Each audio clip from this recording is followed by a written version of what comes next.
Assalamualaikum warahmatullahi wabarakatuh. Kembali lagi bersama saya Ani Rahmawati dari Universitas ITB AS Indonesia yang akan menjelaskan tentang perbankan syariah. Materi kali ini akan membahas tentang peran Komite Audit dan Dewan Pengawas Syariah Perbankan Syariah. Dimana di sini saya akan menjelaskan yang pertama Komite Audit Perbankan Syariah, 2. Tanggung jawab dan fungsi Komite Audit Bank Syariah, 3. Dasar hukum pembentukan Komite Audit, 4. Independensi Komite Audit.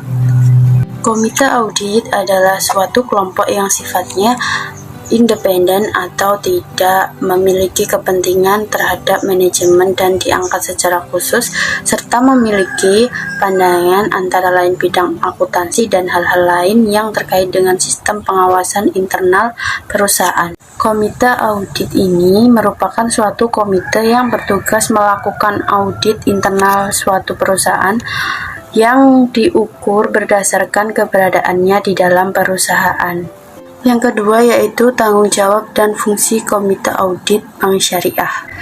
Komite Audit berfungsi untuk melakukan pengawasan atas efektivitas sistem pengendalian internal audit proses pelaporan keuangan, sehingga bank dapat dikelola berdasarkan prinsip-prinsip transparansi, akuntabilitas, pertanggungjawaban, independensi, dan kewajaran. Dan selanjutnya adalah dasar hukum pembentukan Komite Audit. Yang pertama, Peraturan Otoritas Jasa Keuangan tentang penerapan tata kelola bagi bank umum.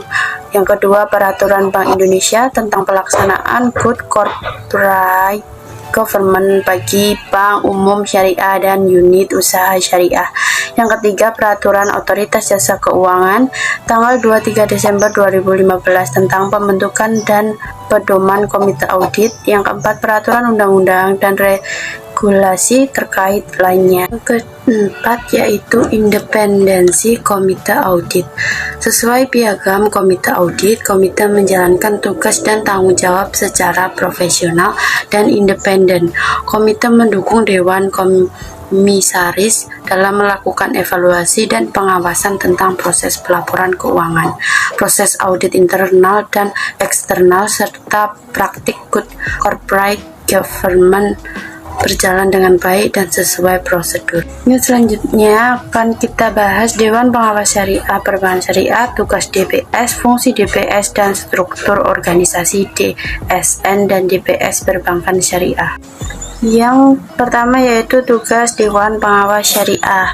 Berdasarkan Peraturan Bank Indonesia Nomor 6 Tahun 2004 Pasal 27, tugas, wewenang, dan tanggung jawab Dewan Pengawas Syariah adalah: yang pertama yaitu memastikan dan mengawasi kesesuaian kegiatan operasional bank terhadap fatwa yang dikeluarkan oleh DSN.